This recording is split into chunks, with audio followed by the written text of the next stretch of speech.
అదే RTV app వార్తల్ని క్షణాల్లో చదివే అవకాశం ఉంటుంది. ఒక న్యూస్ పేపర్, ఒక టెలివిజన్ ఛానల్ మీ చేతుల్లో ఎప్పుడు ఉంటాయి. సరే, మీ అందరికీ తెలుసులే, గడిచిన 1 month నుంచి కూడా ఇక్కడ ఉన్న చాలా మందికి కోరుకున్నది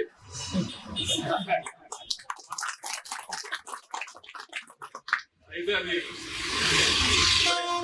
యాదృచ్ఛికంగానో లేకపోతే సిరీస్ ఆఫ్ ఒకదాని తర్వాత ఒకటి 5 ఈవెంట్స్ ద్వారానో సరే రాజీనామా అయితే చేయడం జరిగింది. మళ్ళీ సరే నా గుంటూరుకి వెళ్ళో లేదా ఇంకో దగ్గరికి వెళ్తే నాకు కంఫర్ట్, గుంటూరులో అయితే ఇంట్లో కూర్చొని రాజకీయం చేసుకోవాలి. మా ఇంటి నుంచి కాలేజ్కి వెళ్తే వెళ్ళే లోపల 4 నియోజకవర్గాలు తిరగదు. కానీ అప్పటికి ఇప్పటికీ నా స్టాండ్ ఒకటే. నేను 5 సంవత్సరాలు పనిచేశాను ఇక్కడ.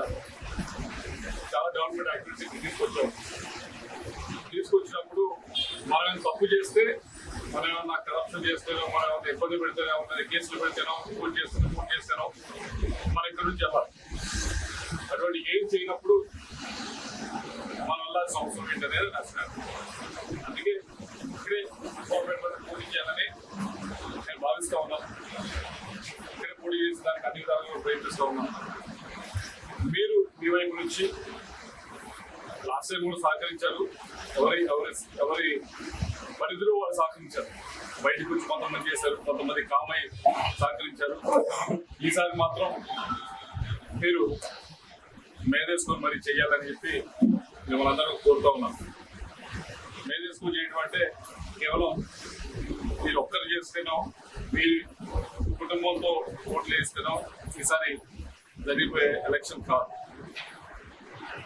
మీరు చూస్తూ ఉన్నారు 20 సంవత్సరాల నుంచి ఇక్కడ గెలవని పని పరిస్థితి. ఇక్కడ గెలవాలి అంటే కేవలం మన కుటుంబంతోనో మనం ఓట్లేస్తే అవ్వదు.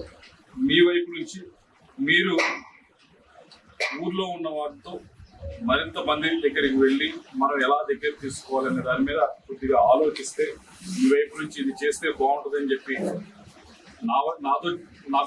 నాతో చేయించినా పర్లేదు, లేదు మీరే స్వతహాగా ఈ 10 మంది కలుపుకుంటే బాగుంటుందని చెప్పి కలుపుకుంటే కూడా మంచిదే.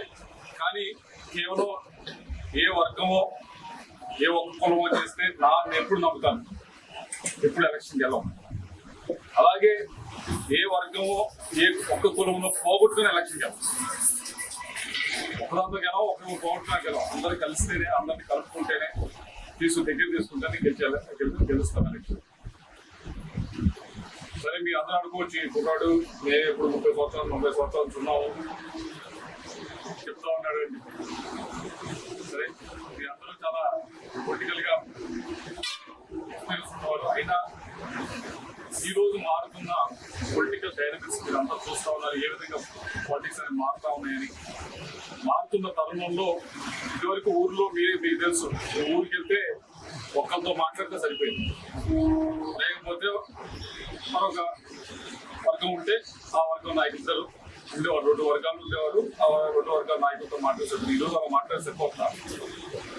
ప్రతి ఒక్కరు కూడా మమ్మల్ని గుర్తించాలి, మమ్మల్ని కూడా గౌరవించాలి అని చెప్పి కోరుకుంటా ఉన్నారు. ఇల్లే ఉందలే వాళ్ళే ఉంది అంటే మాత్రం అయ్యే పరిస్థితి కాదు. ప్రతి ఒక్కరిని కూడా గుర్తించినప్పుడే బలవుతుంది.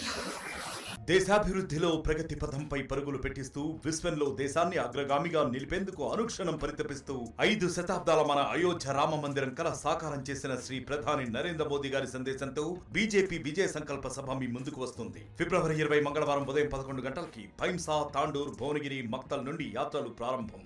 రండి, తరలి రండి లక్షలాదిగా. వికసిత్ భారత్ సంకల్ప సాకారంతో తెలంగాణ భాగస్వామ్యాన్ని పెంచండి. మళ్ళీ మోదీ గెలవాలి, మన ప్రధాని కావాలి.